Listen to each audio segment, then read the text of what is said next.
Aryna Sabalenka just completed the Sunshine Double, back-to-back titles at Indian Wells and Miami, and when a journalist asked her about Alexandra Eala, Sabalenka appeared surprised. That reaction, small and brief, may have revealed more about the state of women's tennis in 2026 than any ranking list ever could. Because here's what those rankings actually show right now. Sabalenka at world number 1, holding that position for over 80 consecutive weeks.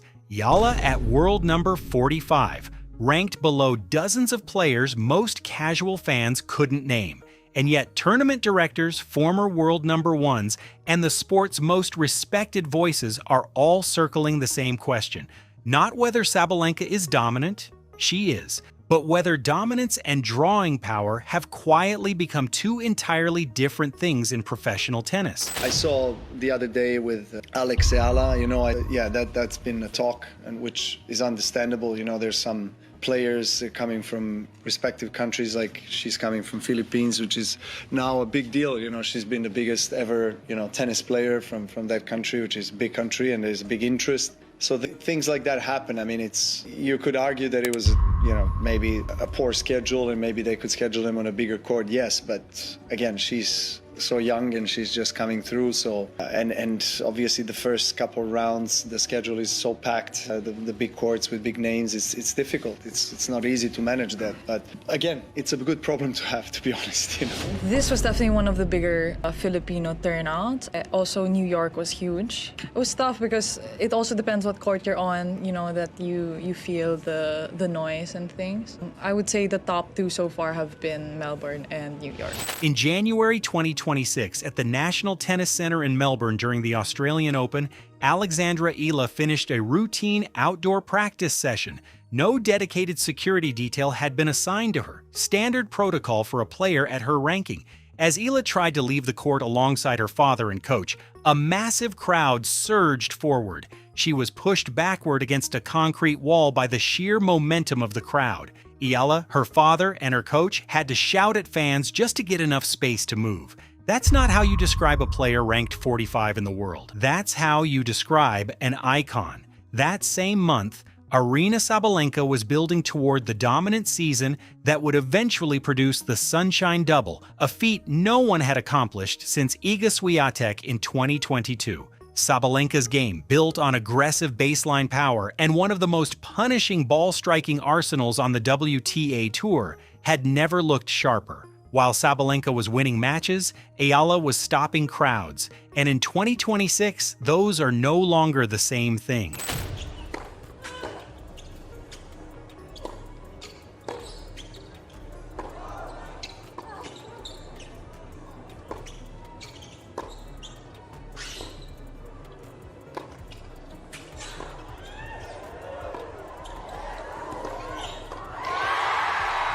Sometime in early 2026, a phrase started circulating in media circles, not from a headline or a formal report, from the language of tournament organizers and analysts trying to describe something they hadn't been trained to measure. Fans only pay when Alex plays. 5 words.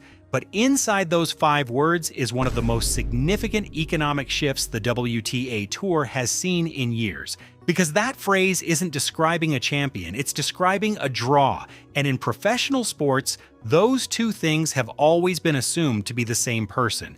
Eala's Instagram carries over 920,000 followers. Her engagement rate sits between 15 and 20%, a figure analysts consistently describe as vastly superior to the WTA average. At the 2026 Miami Open, her run to the round of 16 earned her roughly $105,720 in prize money.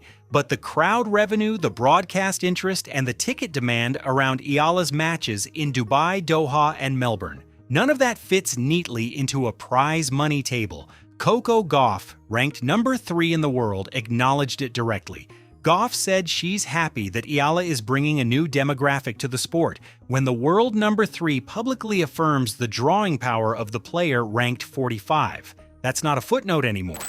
I mean, it's an incredible match, and I tried my very best. I was fighting till the very last point. I had my opportunities. Feels like I missed couple, but I mean, it's tennis, you know. Today you loser, tomorrow you winner, so hopefully I'll be more of a winner this season than a loser. So hoping right now and praying. To really understand what Eala represents in 2026, you have to go back to March 2025 at the Miami Open. She walked in as a wild card ranked 140th in the world. Wild cards ranked 140th don't reach semifinals. They don't defeat multiple former Grand Slam champions.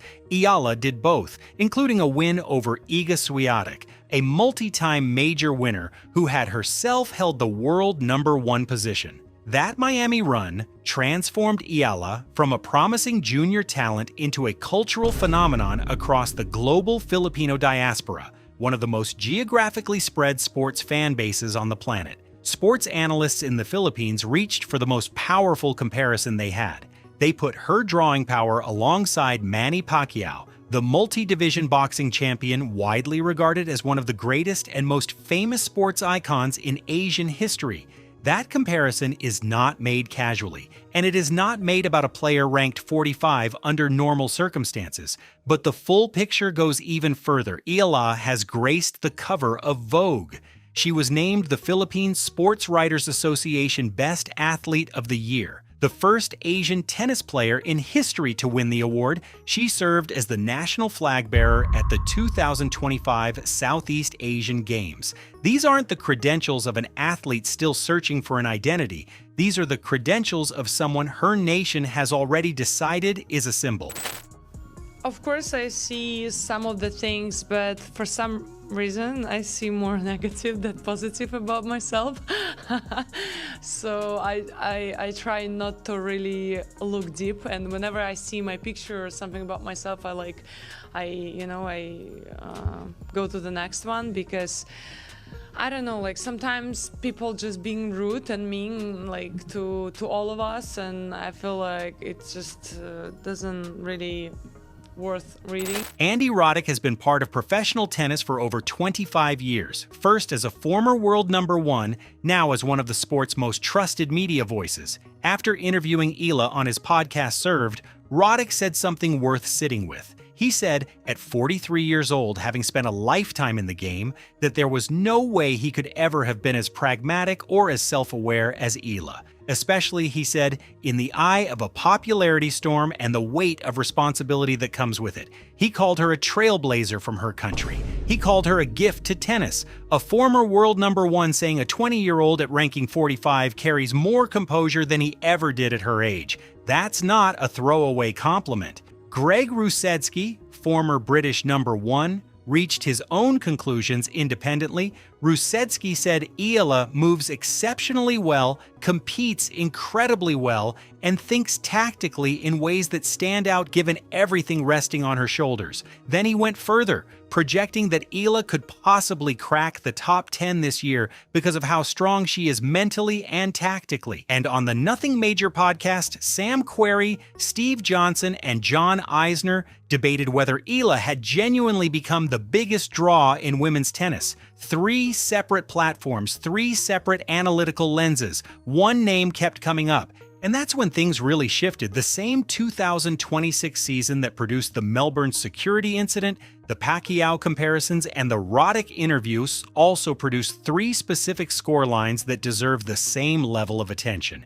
At Indian Wells, Eala lost to Linda Noskova 6-2, 6-0. In Dubai, she lost to Coco Gauff 6-0, 6-2. At the Miami Open, she lost to Karolina Muchova 6-2, 6-0. 3 matches, 3 top-level opponents, 3 results that weren't close by any measure. Commentators have drawn direct comparisons to Emma Raducanu, a former US Open champion whose own string of heavy defeats were cited as leaving lasting damage on her development. But here's the interpretation the numbers actually support, one that most coverage tends to skip past. Eala time. This is Alex Eala's moment. Our days, our dinners, our evenings are fixated on when she's playing. That's real tennis fandom right there. Love it. $77 a month. Come on, just go get it. I mean, sorry, $77 for the year. For the year, yeah. That's a month. better. Come on. That's a better upgrade than your monthly subscription. You got to go get that. Have you 77. ever heard of another player other than their family that planned dinners around one tennis player? Not No. for me, just my family. No, probably not even my family. Depends what was for dinner, but this is so great for tennis in general. Yeah. I think having players. These losses and this cultural rise are happening at the same time, and they may not be in conflict at all. Every one of those defeats came against top 10 opponents. Eala hasn't been exposed at her level. She's been outmatched one tier above it, and the crowds haven't gotten smaller because of the scorelines. By every available measure, they've grown, which means her audience isn't watching for wins. They're watching for Eala. That is a fundamentally different relationship between an athlete and a fan base, and professional tennis hasn't had to reckon with it at this scale in a very long time. What happened next changed the shape of the entire clay season, and for both of them, the WTA calendar has architecturally separated Aryna Sabalenka and Alexandra Eala for the opening weeks of clay, and that separation tells you something critical about where each player actually stands right now. The Porsche Tennis Grand Prix in Stuttgart runs April 13th to 19th, 2026. Its draw features 7 top 10 players: Sabalenka at number 1, Elena Rybakina at 2, Coco Gauff at 3, Iga Swiatek at 4, Elina Svitolina at 7, Jasmine Paolini at 8, and Mira Andreeva at 10. That density of elite talent pushed Eala into the qualifying brackets at Stuttgart, despite the fact that she has direct entry at the event immediately before it. That event is the Upper Austria Ladies Linz Open, April 6th to 12th, 2026. At the Design Center Linz, 0 top 10 players in the draw.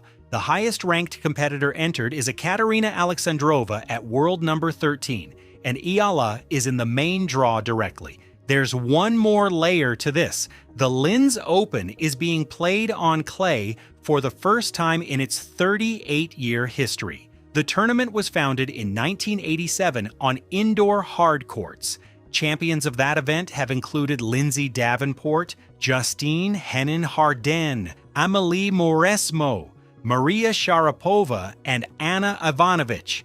The 2026 edition's, the 35th anniversary, marks the first time any of them would have played it on clay. This is the window the Eala camp has been pointing toward. She currently holds only 70 ranking points to defend between now and the end of Roland Garros. A deep run at Linz, no top 10 opponents, direct main draw access, could realistically push her back toward the top 30 before the French Open. The total prize fund at Linz is $1,206,446. A semifinal earns $66,489. The title earns $186,870. More importantly, a Linz title delivers the ranking points that could hand Eala a seeding at Roland Garros. And if Eala arrives at Roland Garros seeded, with her crowds, her engagement numbers, her Pacquiao comparisons, and her adjusted security protocols, the question of who the biggest draw in women's tennis is stops being a debate. In the days before Linz, Eala was photographed training at the Rafa Nadal Academy in Mallorca, making final adjustments as she prepares to transition her hard-court movement to clay at this level for the first time. After Linz comes Stuttgart qualifying, then the Mutua Madrid Open from April 21st to May 3rd at Real Madrid's Bernabeu Stadium, the first time that tournament has ever been held at that venue. Then Roland Garros in mid-June. Eala has said that when people think of the Philippines and tennis, they think of her. She's also said she feels grateful for it because she has witnessed poverty in her surroundings. One statement of enormous national responsibility, one of quiet personal humility, both from a 20-year-old stepping onto clay courts that have never hosted this tournament before, in a draw with no top 10 players, with 70 points to defend, and a Roland Garros seeding potentially within reach. Nobody is questioning whether Aryna Sabalenka is the better tennis player right now. By every competitive measure available, she is. The real question is whether the 2026 clay season is the moment Alexandra Eala stops being the biggest draw in women's tennis and starts becoming one of its champions. Nobody in the sport has that answer yet.